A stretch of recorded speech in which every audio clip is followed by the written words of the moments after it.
अस्सलाम वालेकुम व्यूअर्स, की हाल चाल है? ठीक ठाक हो व्यूअर्स? अज असी जेन बनाया सी कि उपर ਜਾਂ छत ਦੇ ਉੱਪਰ ਜਿਹੜੀ आंधी की वजह ਨਾਲ ਜਿਹੜੀ ਸਾਰੇ ਤਰਪਾਲ ਵਗੈਰਾ ਟੁੱਟੀ ਸੀ ਉਹਨੂੰ ਕਲੀਅਰ ਕੀਤਾ ਜਾਏ, ਲੇਕਿਨ ਗਰਮੀ ਬਹੁਤ ਜ਼ਿਆਦਾ ਸੀ, ਲਿਹਾਜ਼ਾ ਉਹਦੀ ਵਜ੍ਹਾ ਨਾਲ ਅਸੀਂ ਕੰਮ ਨੂੰ ਥੋੜਾ ਜਿਹਾ ਲੇਟ ਕਰ ਲਿਆ। ਇਸ ਟਾਈਮ 5:30 ਦਾ ਟਾਈਮ ਹੈ, ਲੇਕਿਨ ਧੁੱਪ ਬਹੁਤ ਜ਼ਿਆਦਾ ਹੈ, ਪਰ ਕਹੀ ਕਿ ਚਲੋ ਕੋਈ ਗੱਲ ਨਹੀਂ, ਗਰਮੀ ਥੋੜੀ ਠੀਕ ਹੋ ਜਾਏਗੀ। ਇਸ ਟਾਈਮ ਥੋੜਾ ਮੌਸਮ ਠੰਡਾ ਹੋ ਗਿਆ ਤੇ ਅਸੀਂ ਛੱਤ ਤੇ ਆ ਗਏ, ਮੇਰੇ ਨਾਲ ਬੱਚੇ ਵੀ ਆ ਗਏ ਛੱਤ ਤੇ ਕਿ ਜਾ ਕੇ ਛੱਤ ਨੂੰ ਥੋੜਾ ਬਿਹਤਰ ਕਰ ਲਈਏ। ਜਿਵੇਂ ਕਿ ਤਰਪਾਲ ਡਿੱਗੀ ਪਈ ਹੈ, ਸਾਰੀ ਦਿਹਾੜੀ ਜਾਨਵਰ ਜਿਹੜੇ ਨੇ, परिंदे मेरे टोटल ਜਿਹੜੇ ਨੇ ਉਹ ਸਾਰੇ ਗਰਮੀ ਦੇ ਵਿੱਚ ਰਹੇ ਨੇ ਤੇ ਬਾਕੀ ਗਰਮੀ ਬਹੁਤ ਜ਼ਿਆਦਾ ਪਿਆ ਛੱਤ ਦੇ ਉੱਪਰ, ਤੁਸੀਂ ਚੈੱਕ ਕਰੋ।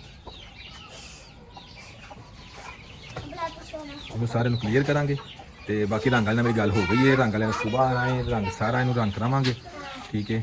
ਜਿਹੜੀ ਚੀਜ਼ ਖਰਾਬ ਹੋਈ ਹੈ ਉਹਨੂੰ ਕਲੀਅਰ ਕਰਾਵਾਂਗੇ, ਇਹਨੂੰ ਜ਼ਬਰਦਸਤ ਕਰਾਂਗੇ ਦੁਬਾਰਾ। ਬੱਚਿਆਂ ਤੋਂ ਮੈਂ ਬੜੀ ਕੋਸ਼ਿਸ਼ ਕੀਤੀ ਥੱਲੇ ਰਹਿਣ, ਲੇਕਿਨ ਬੱਚੇ ਥੱਲੇ ਨਹੀਂ ਰਹੇ, ਲਿਹਾਜ਼ਾ ਹੁਣ ਬੱਚਿਆਂ ਨੂੰ ਕੰਮ ਕਰਾ ਲੈਣੇ ਆ। ਫਿਰ ਨਾਲ ਬੱਚੇ ਸਾਡੇ ਨਾਲ ਰਲ ਕੇ ਕਰਨ ਕੰਮ तो करेंगे सफाई। तो पूछ लेने बच्चों को, क्या तुम सारे नाल सफाई करोगे? हाँ जी बुरा रहा, क्या हमारे साथ काम करोगे इधर आप?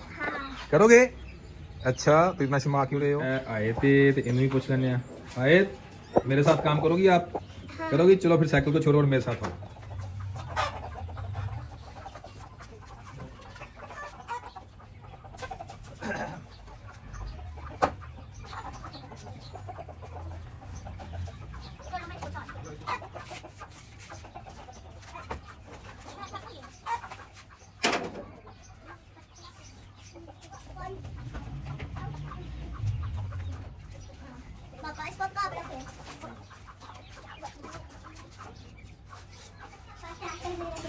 मिट्टी को डालने लगे है ना पापा? व्यूज़ मिट्टी बहुत सख्त है ज़मीन के उत्ते, बारिश की वजह नाल जम गई है सारी।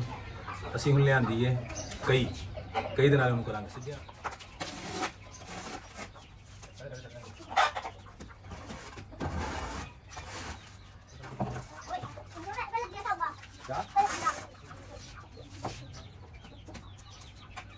मिट्टी सारी इकट्ठी हो गई, ਇਹਨੂੰ ਹੁਣ ਪਾ ਕੇ ਪਰਾਤ ਚ ਤੇ ਜਿੱਥੇ ਜਿੱਥੇ ਪੀਣਿਆਂ ਦੇ ਵਿੱਚ ਸਾਨੂੰ ਜ਼ਰੂਰਤ ਹੈ ਉੱਥੇ ਅਸੀਂ ਪਾਵਾਂਗੇ।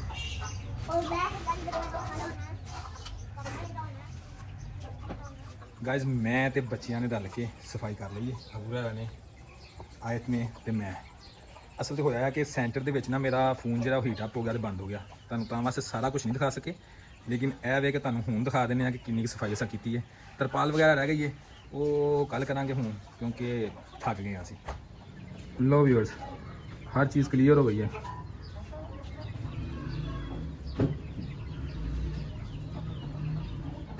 कल तरपाल लगा के तो इन थल्लों वाश कर देंगे तो बिल्कुल ज़बरदस्त हो जाएगा।